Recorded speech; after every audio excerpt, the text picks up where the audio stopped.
Hello and welcome to Nerdarchy. For nerds, by nerds. I'm Narcus Dave, and today I'm joined by Brandish. Also, Rune Hammer. This guy's got more aliases than Criminal Masterminds. How you doing today, buddy? What's up, man? Uh, it, I always say that because I never know what to call you. Because when I've met you under like three different names. I know. So you are an RPG YouTuber. You've come up with your own game. You're an illustrator. You got a lot of cool stuff going on. Um, so, what are you up to nowadays? What are you working on? Probably two things, I guess. The main thing is I don't know why, but at the end of the year, around like New Year's and Christmas, a ton of people have projects they're doing. And so, like, a lot of commission work for other people's projects kind of comes in the door, like Okay. around November. And sometimes I like to deflect some commission work because it can kind of pull you. It's sort of addictive, like working for sort of hourly pay on people's projects is so fun. But then other times you just want to do it all, like, people's groups of PCs, like I was doing last night on YouTube, and like that's a huge time sink. Like doing like 6 PC portraits a day Yeah. is a pretty big like load of time. So I'm doing a lot of commissions at the end of the year. That kind of happens every year. And then I'm working on Viking Death Squad is like my true like next thing with a capital N sort of. So thanks to my patrons who are awesome and like keep me paying rent. This time I've been able to like embark on a far bigger project. Sometimes on Patreon you're doing like little 3-day projects, like a little 1-page doodad or like one little thingy mabob.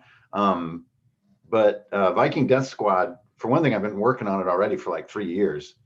So to just sort of full time it is, yeah, that's where my whole brain is. So it's kind of like got a heavy metal kind of Mark Riddick kind of vibe to it, like like Anthrax covers or like Yeah. Ace of Yeah. Spades covers. Yeah, and it's sort of I don't know, it's like a world imagined by Ozzy Osbourne, sort of. Um, so trying to make all that sort of happen. My work up to now hasn't been that worldy. Yeah. It's been more like rules redux, and then I kind of just my readers like to make their own worlds. But for Viking Death Squad, I'm like making the like Earth in the year 10,000. So it's like that's more challenging than I thought it'd be, honestly, to make like a really cool detailed world. So is So that yeah, like that's is it the a main things I'm campaign working on. setting for the index card RPG or is No, it it's its its own own. thing? It's its own jam. It's its own system. It's its own like gear tables and its own world. And um, yeah, like I did the character one of the character sheets, or at least the first try at it. This is a weird thing I did on Viking Death Squad.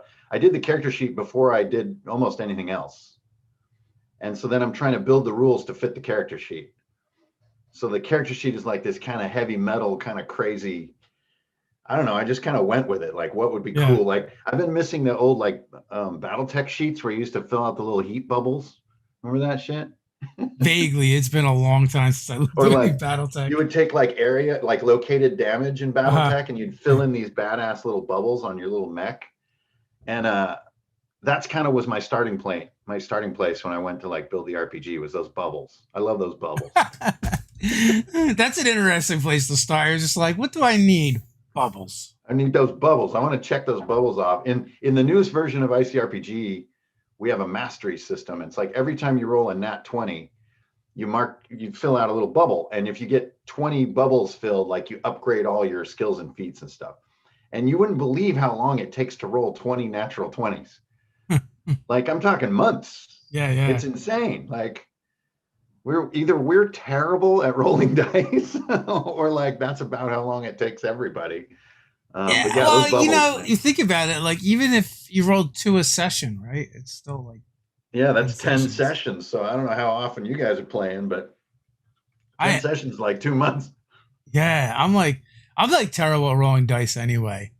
Yeah. Like we played I think I ran a game a couple weeks ago and I didn't roll above a 12 all night, so When it you could take cold, a you're long ice cold. time.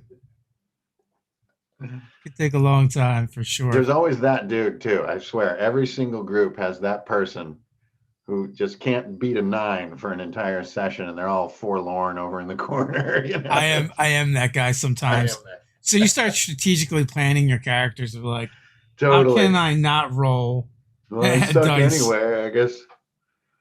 I guess I'll make a sword-based wizard. You know, Everything you do is saving throws, so it's the DM has to roll. right? Totally. It's the only hope. So also why I like standard array and point buy over Right. rolling. You I'm don't have like to rely on your crappy dice. like the only saving grace is I'm gonna get that like -5, and it's like whatever the automatic reroll is. Hmm. That's so dismal. So during the apocalypse here, you find yourself gaming more or less or the same. Less, for sure. Yeah. I mean, not so much at the beginning of the apocalypse. But I don't know about you, but this like sort of Zoom roll 20 fatigue is real. Yeah. Like it's real. It's like actually our sort of Eberron 5e hardcore mode campaign is just kind of on stasis right now because that like weekly grind of doing like Photoshop for roll 20 was just like wearing me down. I think we're on our 22nd session in that campaign.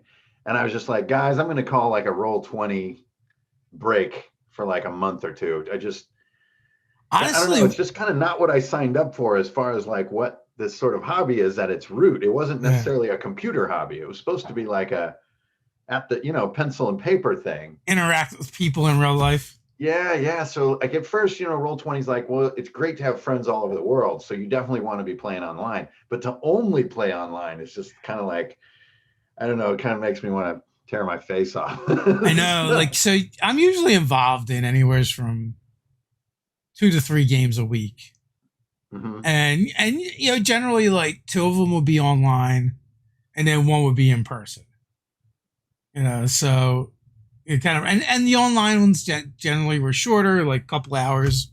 Yeah. And then, for the in person one, we'd show up around 6, game to maybe midnight, and it was more like the in person one was always more about like getting there and kind of hanging out, and then some D&D or whatever we're doing would happen, in between. Like it was like I definitely hit a certain age where like actually playing the games was slightly less important than just like getting together and having this excuse to Right. hang out, with your friends. Yeah.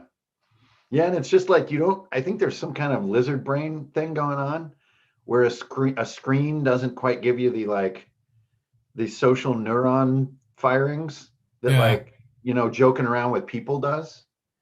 Like there's some kind of part of your brain that's like rewarded by seeing other people like giggle and talk. And screens just you kind of always feel tired after like a lot of screen time. It's like, I don't know, it's just but definitely for me a lot less. Like I was probably playing 3 games a week as well. Until like the roll 20 fatigue started setting in. And I Yeah. also have like a Clark Griswold kind of syndrome with roll 20 where I just overdo it.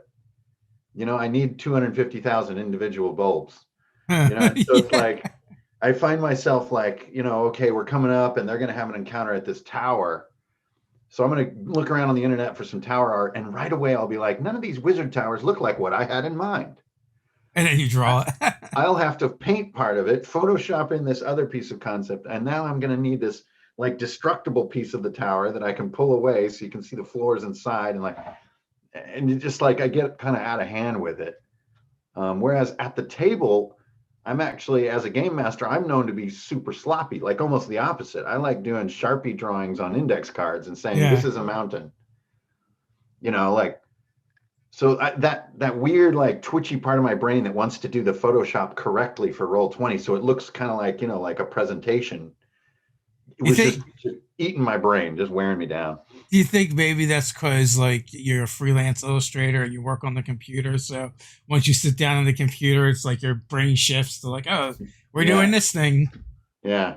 And then like, if you put 3 hours into like some cool visual in roll 20, there's like an accidental sunk cost into what's going to happen in the game. Yeah.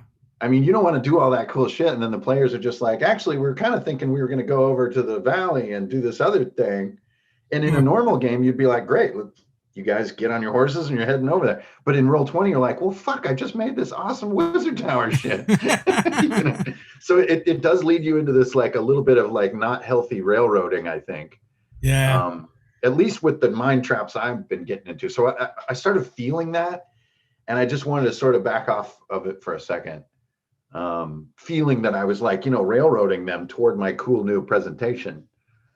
So I've just been mainly playing this year. I haven't done much game mastering this year, which is super fun. Very grateful for that. I know I had gone on a hiatus and hardly did any GMing. And I didn't even realize it until I was like, I haven't run a game, an actual game in forever, other than like fan one shots and a game that's like more or less sporadic. And then I was like, I should probably start running some games again. Yeah, I think the next one that I'll do that'll be full on will be like the Viking Death Squad sort of. I don't really like calling it play testing, but just playing Viking Death Squad with my usual suspects. Yeah. So before that, we just wrapped up, we were just talking about it, we just wrapped up an all Lizardman space campaign. And now we're doing a sort of Symbaroum kind of thing. So we're not gonna use the rules from Symbaroum, but we're gonna play in that world. And and our GM is the incomparable Kelsey Dion, so that's gonna be sweet. So what system are you gonna use for that? We're using ICRPG, so like it's the super hackable base. Yeah. That you can almost say, I mean, you can almost wing sticking things into it, like with one line of text for anything, like a piece of gear, a spell. It's so easy to just shove things in that don't belong there. Well, so for someone that's not familiar with the ICRPG, you want to give us the rundown? Yeah, sure. So it's called Index Card RPG because it was trying to capture my approach that I've used over the years, which is like the almighty index card is kind of like my foundational unit of like the way I play RPGs. And so I wanted to put that mindset into a game. And so it's a very like use a Sharpie, not a pencil type mindset. It's a very like just do whatever, and then get the fundamentals of what good D20 systems do, and like let a lot of the other stuff kind of fall away and just play going clockwise, like playing Monopoly, and like really simplify things. And then also sort of provide like a way to cook down anything from any of your other games, which is kind of like static HP is probably one of the hugest moves in it. So it's like almost all the ICRPG games that we've played throughout the years now, you just have 10 HP on your character. I mean, that's just how it is. And so with a system that's all built around 10 HP, everything stays so small and compact that it's really quite easy to improvise and create things. Like if you have a 30 HP monster, like that can be significant. And so it's just a very small numeric world to play in. So I feel like it's very easy to hack and splice at it. But yeah, I just made it because it was like the outcome of a lot of play, and it turned out being like one of the all-time best sellers on drive-through. It's like in the 0.001% top sellers of all time. Oh, nice. So it's like it really stuck to the wall. But a lot of people use it as like a hacking base, rather than just playing it strictly out of the book. Because we all have our groups that live in familiar game spaces, like D&D or Pathfinder or whatever, Hero System or something.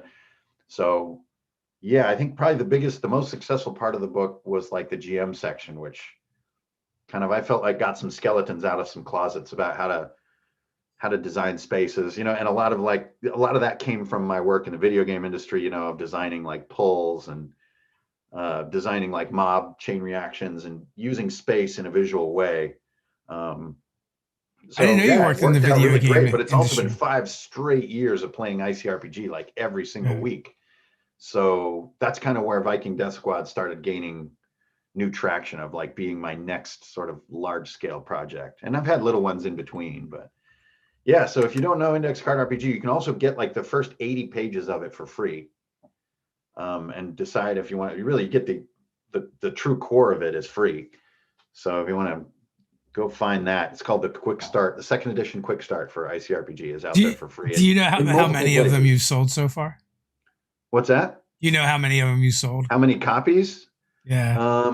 Wow, between between Amazon and drive-through RPG, it's probably beyond 20,000. Nice.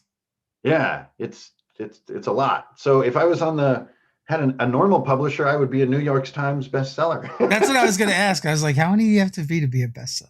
That's That's pretty cool. 10,000. Yeah, New York Times bestseller is 10,000 copies. So, So so do you feel like that puts pressure on you for the next game you come up with? definitely. Well, I mean, there's two forms of pressure. One is like it's got to be cool and it's got to be legit, Yeah. and you can't feel like like that second album kind of syndrome, like where One the hit. You don't band want to be a changed one its hit sound. wonder. Yeah, and it's like this doesn't sound like the band. What the fuck? So there's that, and then also, I mean, like when I did ICRPG originally, I was not doing this like as a job. Yeah. I was just doing it for fun. And so now that's different. So if I like branch out, there's a lot of like chin scratching and bullet journaling to be done. Yeah. Yeah. So the question is it still fun? Oh, absolutely. Yeah.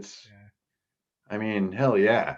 If anything, I just keep sort of scratching deeper and deeper into it. Like with Viking Death Squad, I'm doing like a soundtrack that goes with Viking Death Squad. So it's like several tracks that are kind of made to be talked over and that kind of loop. Are you So a they would musician? be, what's that?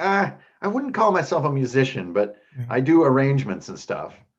And so I just had to up my gear so I'm not using any samples from anyone else. It's all being made from scratch over here on my newer gear. Is there anything Trying to you make can't like, do? what's that? Is there anything you can't do? Carpentry, terrible carpenter, Yeah, absolutely some people in horrible. this world, they just suck up all the talent and don't leave any for the rest of us. Well, I was lucky. Like my choice of career was very fortunate because it gave me a lot of time to invest in the sort of different skill sets.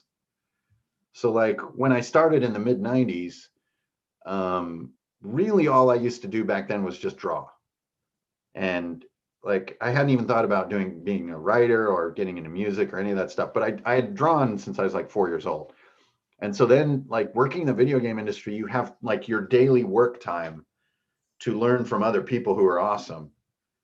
Like it was a brief time that I got to work with Keith Baker, the creator of Everon, Oh, cool. or Graham Davis, like the super famous Warhammer fantasy roleplay writer. I worked with him briefly, and you just get to see like how they work. And that's a great starting point for any kind of skill, like if you see someone who writes like a lot of every day and just like, not like really even working with them, just like having lunch with them or whatever, you kind of see like what that dedication level is like to develop those skills. And I think I was fortunate to be around cool people doing cool stuff. Did you work on DDO? No, I didn't. You know what? We pitched that game. We did Yeah. like a camera fly through of a janky little polygon world, because it was so low poly back then. Yeah. Crazy, but Well, what yeah, did we you did a work whole with fly through Keith of a on? swamp with a little low poly Hydra, Yeah. and then like threw that logo up. But we did not get that project What did you when work I with was there. Keith on? A mud, if you can believe it, called Crossroads. Okay. So we were developing like these database driven multiplayer environments, and one of them was a mud. And then there was some other ones that were browser based, which is what I was working on mainly back then. Kind of like the old what's it called? Star Galaxy, or man, there's a super old strategy game that was on the Mac 2, called Galaxy Conquest or something like that. Anyways, it's just the whole I'm very, universe is very dot. analog. So, Yeah, and it's just these dots, and you send ships from dot to dot in a yeah. database, and you can kind of move from planet to planet. In this old Mac 2 game that you play like in your college computer lab in like '92. And so the first really big project I ever did was to clone that, and we made this game called Ultra Core, which was basically the same thing. It's just planets, our database nodes, and we just put a really slick graphic interface on it. And fucking Steve Jackson wound up buying that game. So that was how I wound up having a whiskey with Steve Jackson one year. Oh, nice. Yeah. And then all the Munchkin fans showed up, and I ran for the hills. That used to be our Christmas tradition. Like a Munchkin marathon. We would just so my brother, who actually lives in your hood right now, he would come down for Christmas for a couple of days and hang out with me, my wife, and the kids. And then a lot of Munchkin would get played. We kind of moved on from there. Last couple Yeah, of years, we've been playing Dungeon Mayhem and King of Tokyo. nice, nice. Yeah, Munchkin in its day was like it was white hot fun. Yeah, Like right when it was coming out, it was just kind of like, wow, it was very same with Drinking Quest. Like when Drinking Quest first came out, we almost died playing that my playing liver. that game. Yeah. And I got pranked because I we had played Drinking Quest like a 14-hour, like kind of like how you do a barbecue, like when you have a Yeah. kegger at your house, you're kind of hanging out with everybody for like a day and a half. And we did that Because you and got to finish the keg, right? And one day's I not fell enough. asleep on the couch and woke up with like all these beer cans that had been carefully stacked all over me. Like that was the first time we played Drinking Quest. And I think That maybe was we the played it first like and last twice time we more and there played were like Drinking Quest. you just don't play Drinking Quest more than 2 or 3 times. It's just like not good for the body. Oh man, I have not checked that out yet. Oh, it's a great game. It's so funny. I kind So of reserve funny. my liver damage for conventions. Oh, okay. That's a good approach. Yeah, yeah, because that's anymore. It seems like that seems to be where all my drinking happens. And 2020 has really, given my liver plenty of time to recover. Oh, that's good. At the beginning it was the opposite. I don't know about you. At the beginning we had way too much quarantine drinking. Yeah, Because in the that beginning it was so disturbing and freaky, and we didn't know if the world was about to end. So we're just like, we better get some vodka up in here. yeah, it might end yet. Who knows? Yeah, hey, we we might still make got a couple days. it. Who There's knows what's still a gonna happen? chance that we're screwed. Yeah. So how was your holidays, man? Oh, it So was far. great. It was just us two and our cat. Yeah. But since there's not much to do these days, we actually had a decent amount of presents to open because it's like over the past month, there's not a lot to do. So we just kind of like kept getting each other presents. Oh, So we did kind of have that fun morning of like having a big pile of paper and stuff. Like I haven't had a Christmas like that in a long time, but it was cool. We had our turkey. We didn't cook our turkey for Thanksgiving for reasons I've forgotten. yeah. So we cooked the turkey and made pumpkin pie. It was all right. It was a good day of normal quarantine living. My daughter it was like midnight Christmas Eve. She's like, "Can we open our presents now?" My wife was just like, fuck it. Go ahead." We won't have to get up early the next day. Not that we get up that early, for the holidays anymore, because my kids are grown. So Yeah, I think this is the first year I was officially old because we're like down there. It's morning, and yeah, like my girlfriend's like starts like unwrapping her first present. I was like, wait, I haven't even had my coffee yet. That's yeah, such an old dad thing to say. yeah. It is. It totally is. Wait, you can't open the presents yet. We have to do this checklist of things first. Yeah, yeah. Hang on, I gotta go to the bathroom. Get my coffee, Oh plug in the tree, feed the animals. right. Yeah, I don't know. This year is something else. Oh So do you man. have an ETA for Viking Death Squad, and how did you come up with that name?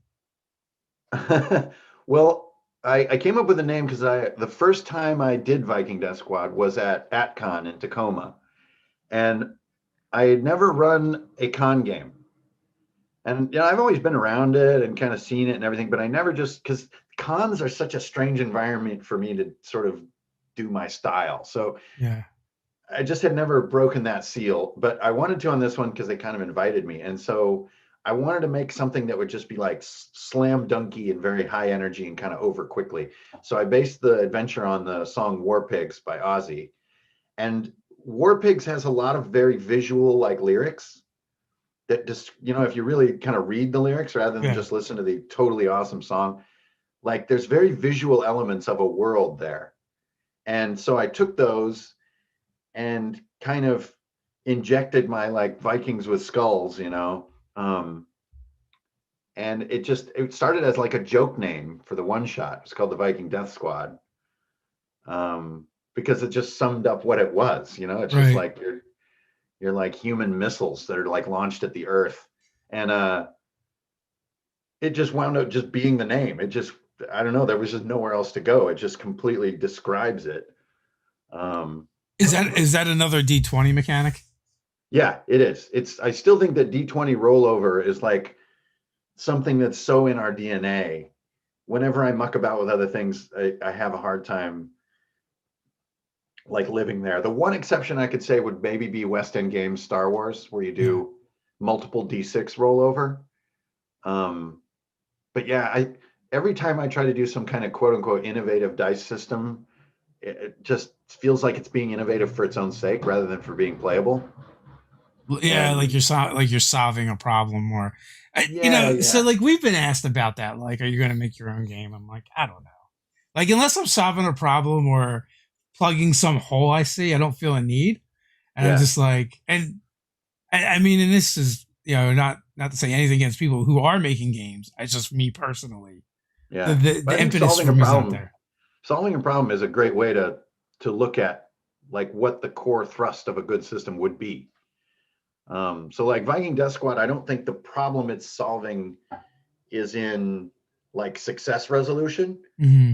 I think the problem it's solving is armor and hit point sort of mess. So I've always seen that as a mess. It's never quite satisfied me. And I'm like a total like armor type player. Yeah. Like even if I'm a wizard, I want some cool armor shit going on. But I've never felt it really solved the way that I wanted it solved. And so I've been trying to come up with this sort of ablative kind of system. And that's where the bubbles come back. Then Yeah. bubbles up. So So instead of so like my hit points and what's that? your bubbles is your armor rating kind of. It brings you above and beyond on your hit Sort of, points. yeah. It's like all gear has bubbles on it. And like there's sort of a concept called uses. So when things are, impacted or when you push them beyond their normal limits, like that's a use and you fill out your bubble.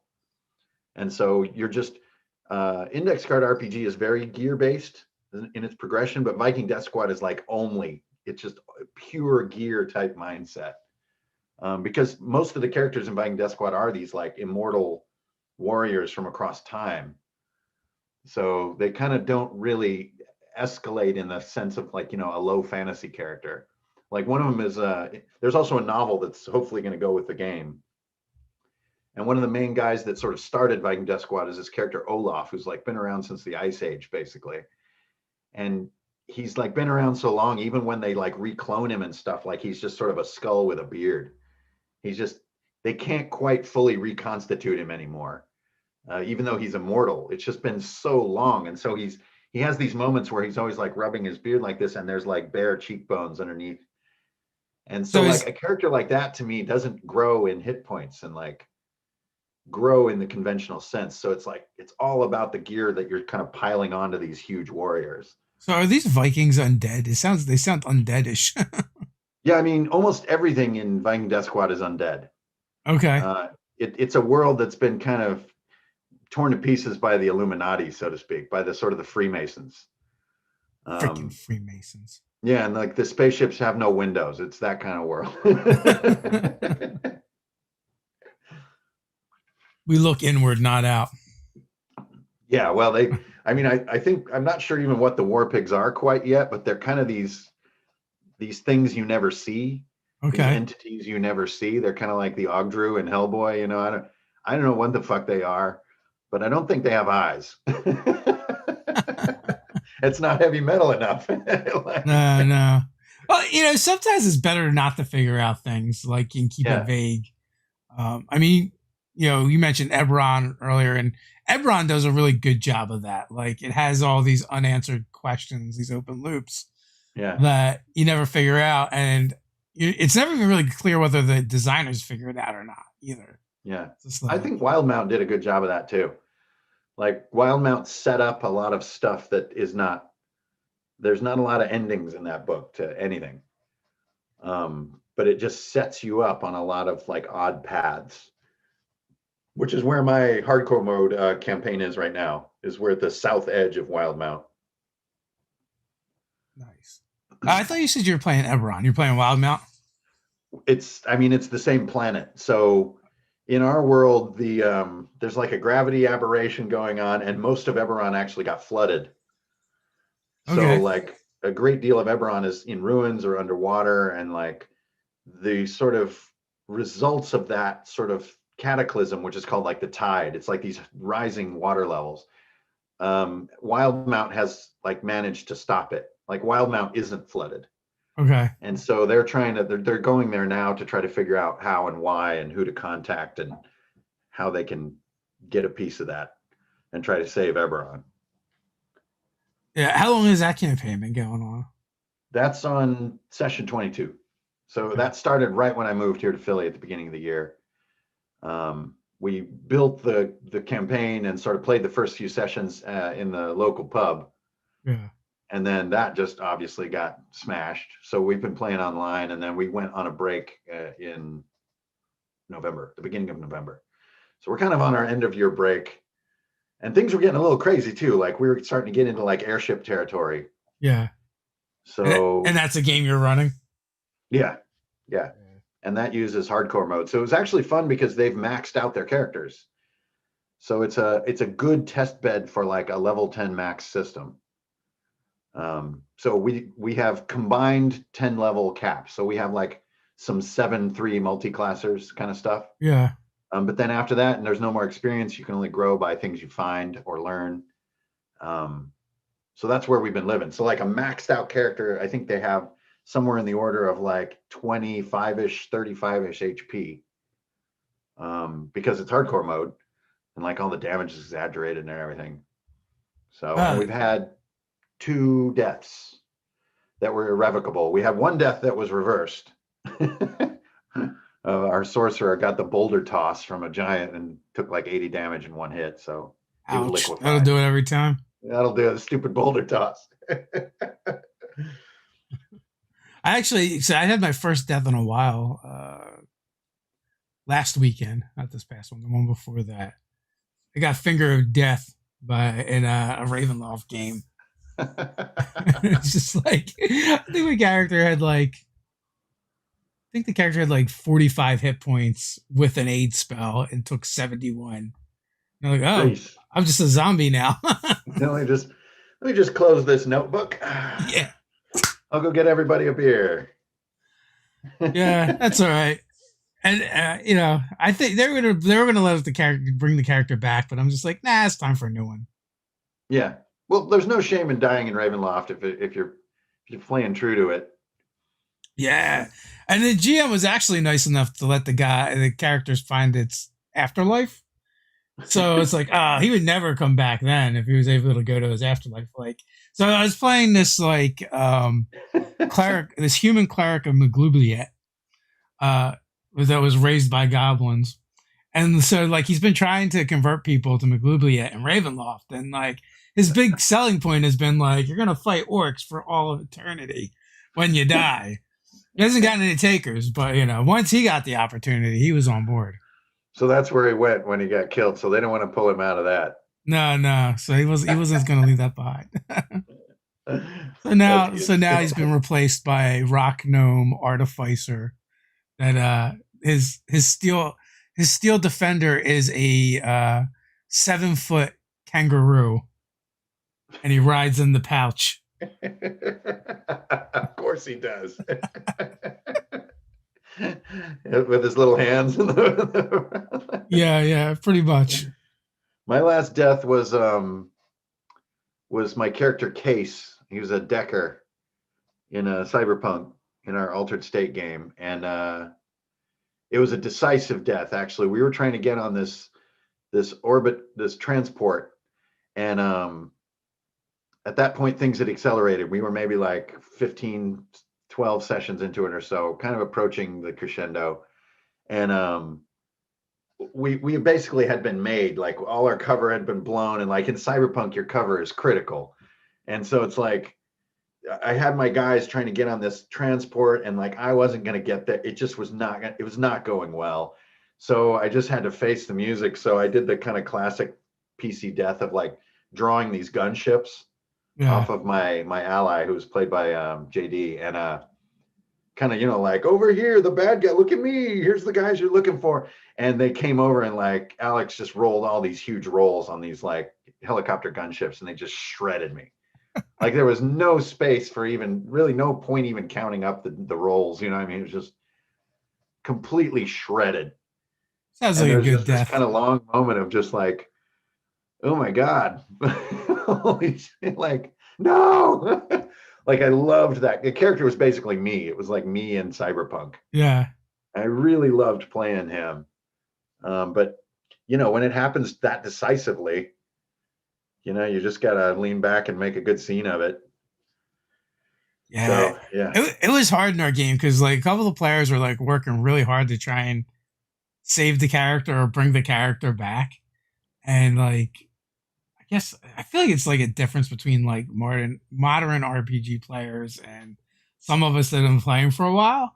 Is like when a character dies, it's like, and, Right. it's not that big a deal. And now it's like this tragic thing when it happens at the table that people are like completely Well, like, plus too, it can be different. Sometimes, yeah, it's definitely like, well, he was just one of my farmers.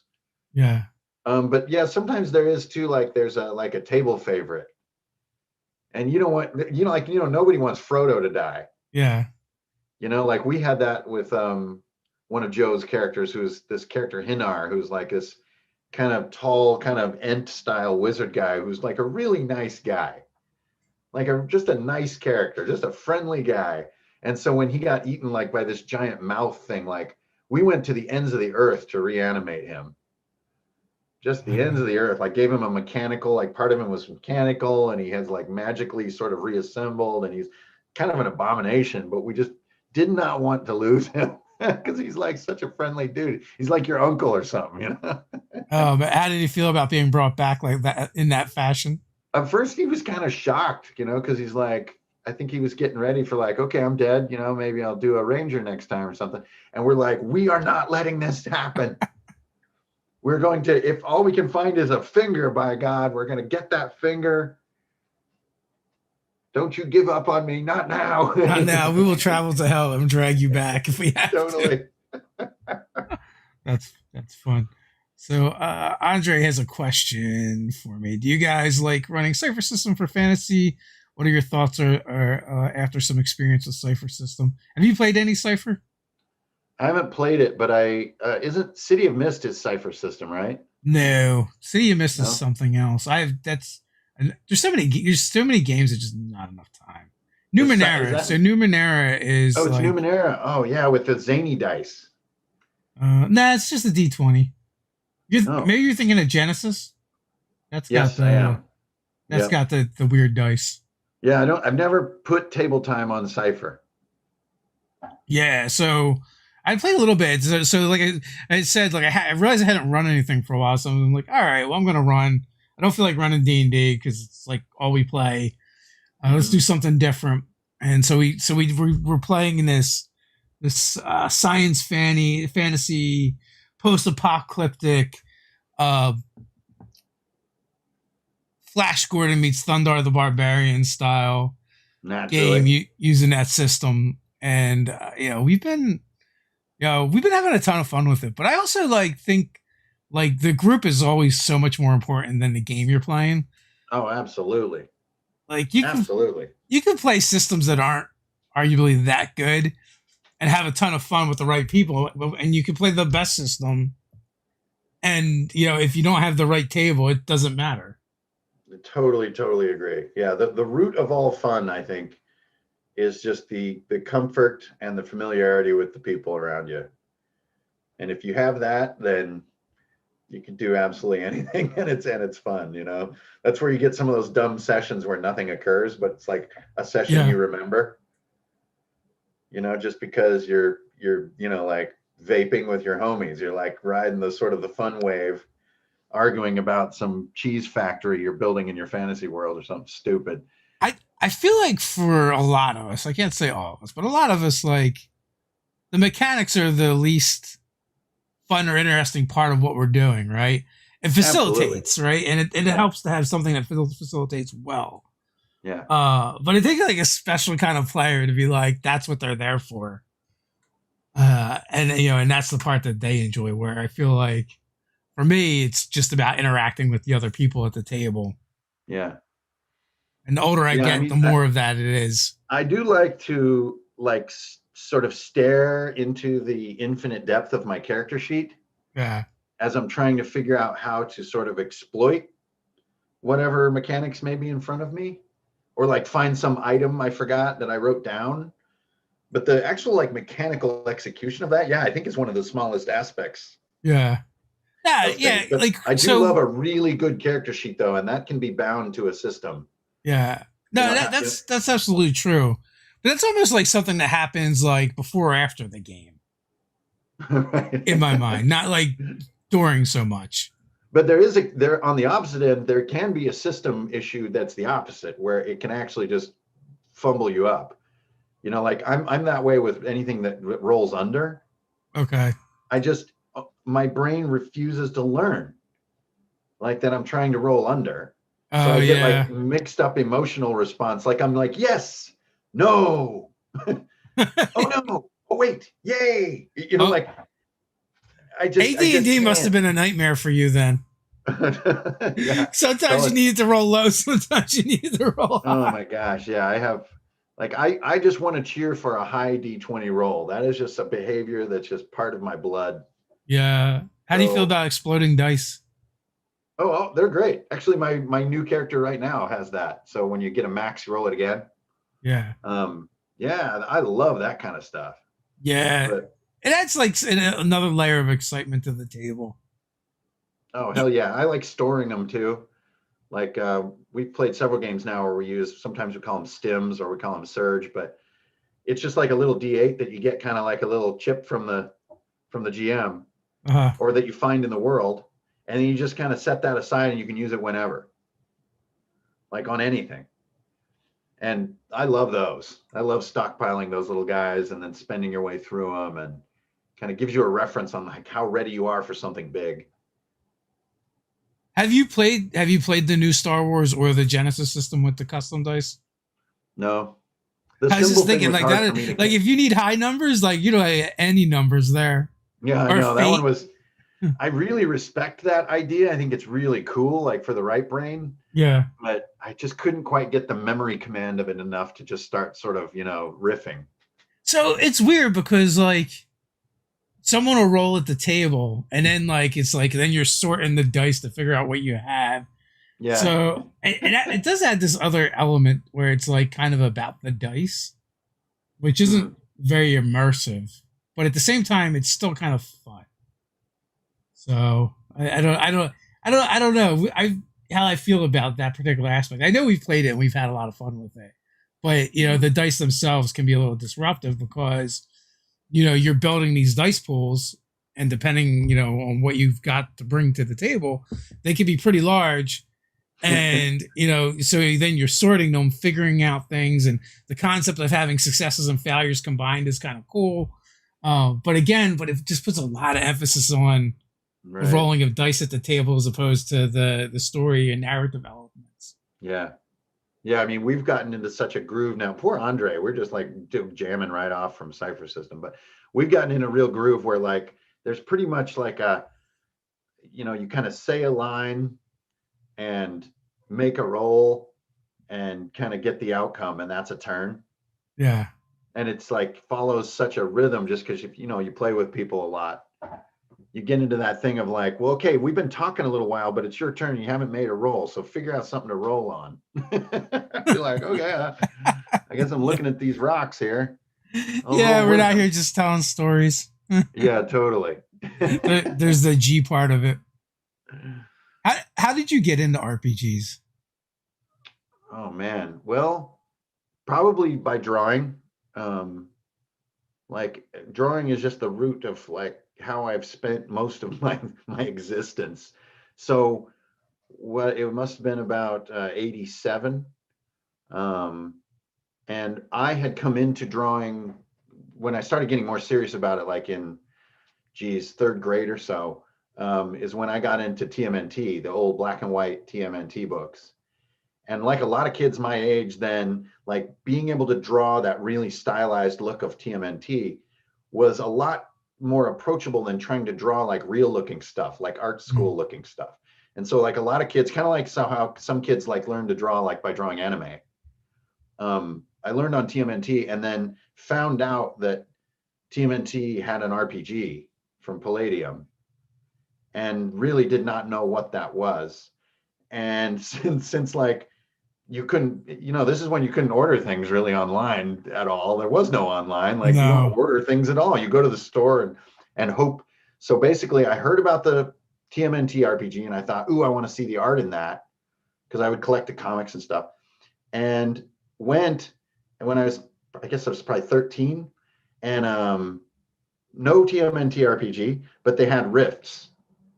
And so I got rifts and like was completely baffled by it. Had no idea really. And looking back now, I think we were playing rifts and GURPS and all this other stuff completely wrong the whole time. Like I don't think we were doing any of it right. But Sounds about that's right. where we started. We gatewayed it, and like that led us to BattleTech, and that just led us down all these rabbit holes. And then my first like campaign was as a player, not as a GM. Our GM was in college and we were seniors in high school. And that was Fantasy Hero. And then once we played that, that was like a 2-year game. And that was epic. That was one of those ones where, like you'll never forget the details of all these crazy story things that no one who wasn't there could ever remember, like all Yeah. the weird shit that happened. And I think that's what sort of hooked me, but really was not into D&D as far as the brand D&D until college. I played all the other weird shit long before D&D. I played a lot of Mutants Down Under, which is like animal people in Australia. Like there's Otter Man and Dingo Man, and Is that a Palladium? that's Palladium, yeah. And so Sounds it's like a like Palladium. so silly and weird, but for us, that's just what it was. I mean, Yeah. that's just where we were at. We didn't really know about like classic fantasy until the end of high school or college. So that's kind of where I came at it from the sort of the sci-fi angle. I think GM Juice he started in Palladium as well. Yeah, it's terrible, very silly, silly mechanical foundation. I think we Well, were playing some bastardization of GURPS and Palladium that was actually wrecking GURPS because I think we were doing like 3d6 rollover, and I think GURPS is 3d6 roll under. Um, so we yeah. had like inverted it all and made, but we were just classic homebrewers. I mean, we were just like Spiral Notebook kids. Yeah. Like we looked at the books for like 2 hours, Oh, and then there's no computers, that's for sure. So yeah, we just would go off. We'd start making bases and stuff, and then you're going to attack this base with your guy, I guess. It was just so rudimentary, and then we yeah. met this guy Dave who ran a real campaign for us, and was just like massive brain explosion of how nuanced it was and cool. And I I think came that to was a Palladium much later. Um so when I looked at the rule set, I kind of hated it. It's yeah. because it was like basically, in the 80s, it was like all about charts and tables, and I'm like, I feel like we're so far beyond this. It was probably like 2014 ish when Right. I encountered Palladium for the first time, and I was like, we were playing Heroes Unlimited, Yeah, yeah, and I was just like, this is terrible. The balance is terrible. yeah. Yeah, I think yeah, we would see like a table and we would just move on. yeah. We would just talk it away. Be like, I can't look at all these little lines. Like I can't deal with this. So we just make a blanket rule and just move on. And that's just how we did things. So, so Palladium brought me to Mutants and Masterminds Yeah, yeah, because yeah. I was like, there's got to be a better Supers game out there, Hmm. and so I started poking around, and the two that came up were Mutants and Masterminds and Champions, because I was ready to pitch the group of like, instead of this Heroes Unlimited, why don't we find the old Marvel Phase Rip game and play that instead? Yeah, yeah. Now that one has a much better, I think, lasting quality to it. It holds up. That game holds up. We played a couple seasons of it and streamed it, and it just cracked me up because it's like this game is like 30 years dead, but it's still fun to play, and that's like, I guess like that's the thing about RPGs, right? They Yeah, don't they don't really ever truly die as long as someone's out there playing them. yeah. That's how I feel about a second edition MERP. Man, I still think MERP is dope. I'm still a fan of that. I love the way that they did it. So that's ancient. I don't know which edition I played, and we didn't play very long because it was super gritty. It's very gritty. Yeah, it's like definitely you're checking your bag for how much, like, how many tomatoes you have. You I know. I remember like one of the critical role crit hits was like take an arrow through the ear, instantly removes all earwax. Oh, and you're dead. Yeah, sounds about right. Yeah, if you get credited MERP, you're done. Or you could put characters away because they're injured in MERP. Yeah. Like they wouldn't even have to die to be retired. You would just be like, yeah, this guy's got this bum leg from that troll.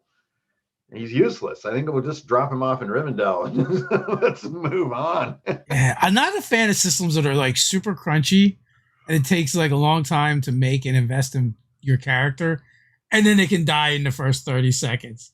Like I feel like I don't care about character death so much, but I don't want to spend hours doing it to then start doing it again, start doing it, creating the character all over again. Totally, yeah.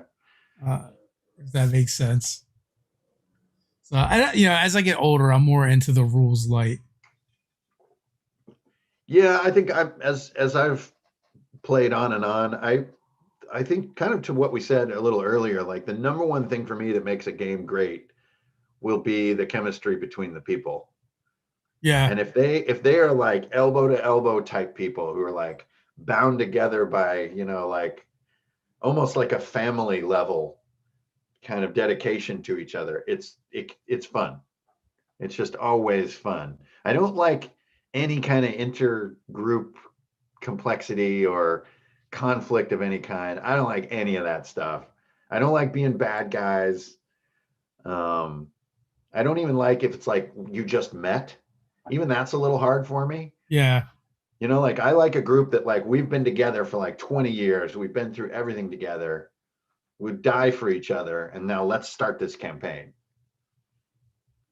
That's I also that feels a little more modern in a good way though. Like, Yeah, I I think that's definitely more modern. I remember playing years and years and always feeling obligated as the GM and like how are we going to get the party together Yeah, and totally. like you do this like convoluted jump through hoops and Hmm. maybe one or two players don't even get to play the first session and Yep. just Or they just awful. need coin, like they're down on their luck, and all adventurers need coin, so that's going to Yeah, bind them together. Nowadays, like someone playing as a character who's driven by coin seems almost like yeah, yeah. a little uncomfortable. Like I don't know if I want to hang out with this person. Like the whole like gold lust and like dwarven greed is so like not a thing being played much these days. I don't think. I think Really, it was torchbearer is the only thing that comes to mind. I don't know if you've interacted with Andrew Knapp at all. SR2 Joker, but one of, one of his videos, he was talking about getting the party together and being like, I'd make them do it. It was such an epiphany for me. I was like, what? Right. I got other stuff to worry about. Just I love mean, one another. the amount of agonizing I would do over that, previously, and now it's like the idea of like, oh wait a minute, I could just let them figure out why they're together. I don't have to worry about it. We could just all start playing. Yep. I used Yeah. to pride myself on being able to get the party together fast and start gaming. Where I've definitely played in games where like the GM wants to run a bunch of private sessions with each individual player, and Right. it feels like you've played a whole campaign before you even start the game.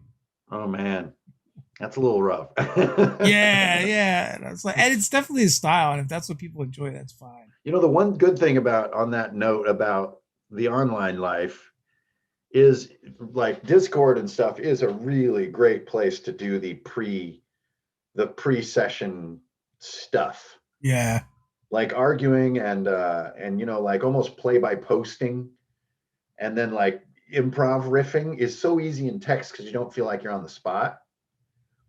So if you're making a group of characters and one guy mentions this sort of shared backstory, it's so easy in text to kind of catch some of the keywords and then just put them right in yours and kind of riff off of those ideas to try to dig your fingers into that other player's backstory so you get closer and your bond becomes tighter. I do love Discord for that. Absolutely Yeah. love it because that could go on for hours and hours and hours and it wouldn't make much of a session. But on Discord, you can just like almost chat for like a week about how I knew you and how we met. And oh yeah, that one time we barely got out alive, and like your sister who's like wound up in jail, and like all this other random stuff that really you wouldn't want to waste a ton of table time, but on Discord it's super fun. I think there's a bit of a debate going on Twitter recently about Session Zero. Oh And yeah, I saw that one. Yeah, I think someone wrote an article about it being a waste of time or whatever. And yeah, they're I've heard, like bag it. I've heard that voiced as well. But I've also seen campaigns that like fall apart, and it's like that probably wouldn't have happened if you guys were all on the same page going in. Mm-hmm. But to your point about Discord or Messenger or however people want to communicate, like you can literally have the session zero without giving up table time at this point. Absolutely. Yeah. There's ways of doing it, and then like you could probably spend the first like 15 minutes of the first session just solidifying that information that was kind of given over however people are messaging, and then get into it. Yeah. Yeah. That Twitter post like broke my heart. I felt targeted because I really enjoy everything that happens before the Yeah. first real like foray, because like as a writer, as an artist and stuff, like that's the funnest part. It's like when you're completely free and like you're done with the one thing and now you get to play with new toys over here. And I love that part, but the toys aren't quite in motion yet, so you're kind of taking them out of the package and that's sort of being your character, and you kind of get to play with everything before you're like in there under pressure. So I love that sort of pre part. I think that part's a blast. Yeah, I think people just don't really. Maybe some people don't really understand how to do it, how to use it. Like it's definitely like I've had to do it a few times before, getting it right. Like every time we do it, it gets a little bit better. Like Yeah. we were playing in an Expanse game together for a little bit. And the session zero for that was a lot of fun, and it really kind of like fleshed out the characters and why they were together, and how they operated. Yeah. Yeah, I It's actually, if you're talking about ours, the brief one that we did, yeah, yeah, I liked the before better than the session. yeah. The So yeah, session I felt because a little bit like we were doing a little bit of a waiting. We were waiting a little bit, like we weren't quite sure how to execute on that. But when we were just making our characters and like James was sort of showing us the rules and stuff, that was yeah. a hoot. That was really fun. Well, it's also like when we did it was also a lot more freeform, right? Yeah. So in that part, and then once you actually got into the game, then it inserts the the structure of the game and the adventure that we were kind of like going through. Brian wants to know, what projects are you most excited about digging into in 2021? Well, we were talking about it at the beginning. So if this stream gets archived, we talked a bunch about Viking Death Squad, but that really is where 90% of my head is. Is it going to I happen just, this 2021? what's that? Is it going to happen 2021? Is that when it's going to hit the asphalt? Yeah, I wouldn't want it to take more than, another 6 months, considering I've Yeah. been working on it for 3 damn years. But yeah, who knows? Yeah, but yeah, I think the middle of the year would be nice. And just other projects, just I'm not quite sure yet. I have actually a funny sort of backwards way of doing sort of project planning stuff. If I write something down like I'm going to do it, it's basically a way for me to never do it. Like I'm very right-brained, chaotic person. If I like make a to-do list, it becomes my never do list. Oh no. So because I like to feel like I'm always getting away with something. Yeah. Like I'm doing what I shouldn't be doing, and that like gets my creative bubbles going.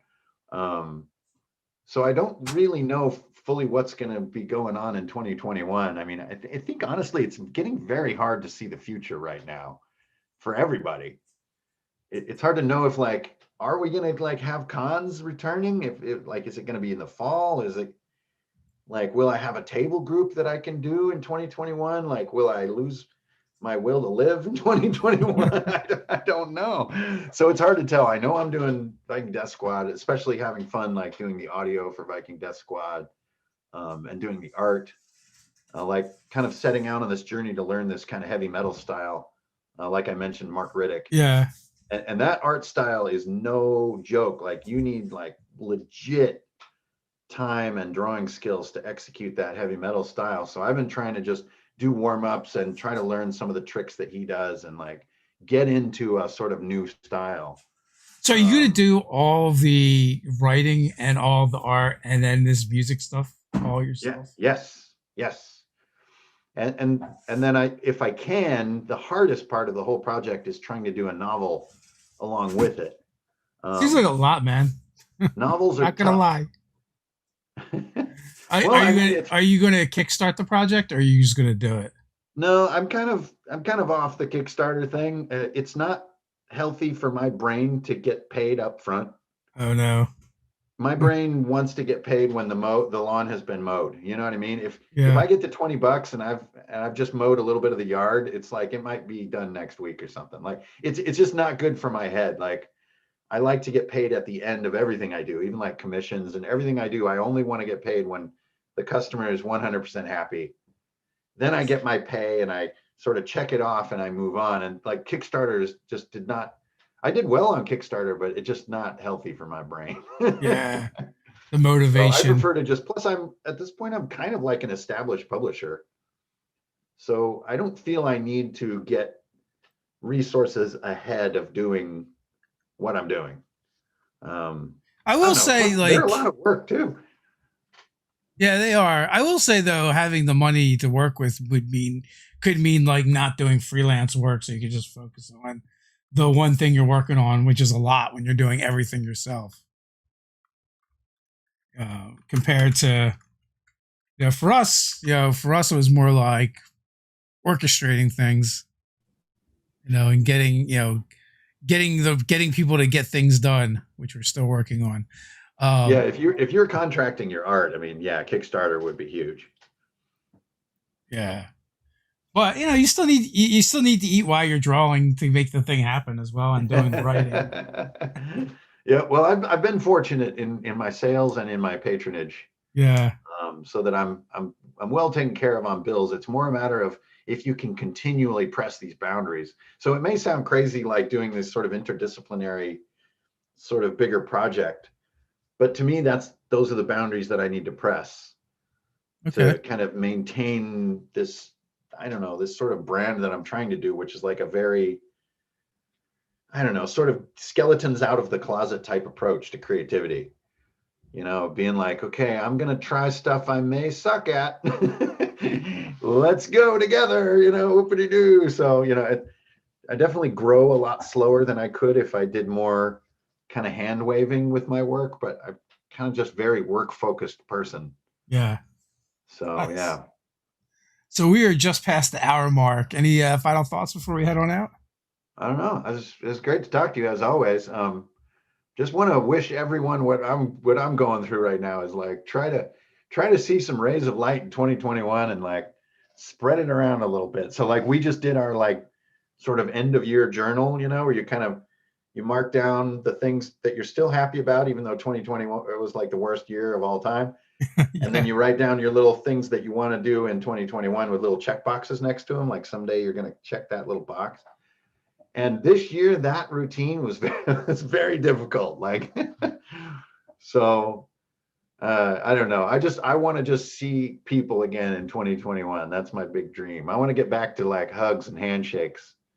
I think it'll happen eventually, man. So, might be the second half of 2021, but I think it's going to happen. Yeah, so I think that's just where my head is as far as everybody who might be watching, and like my overall sort of message is like, let's try to visualize like we've been like dragged through the gutter for so long here. It's just starting to feel like let's try to stand up, Well, thanks for coming on. I appreciate hanging out with you. And everyone else, till next time, stay nerdy.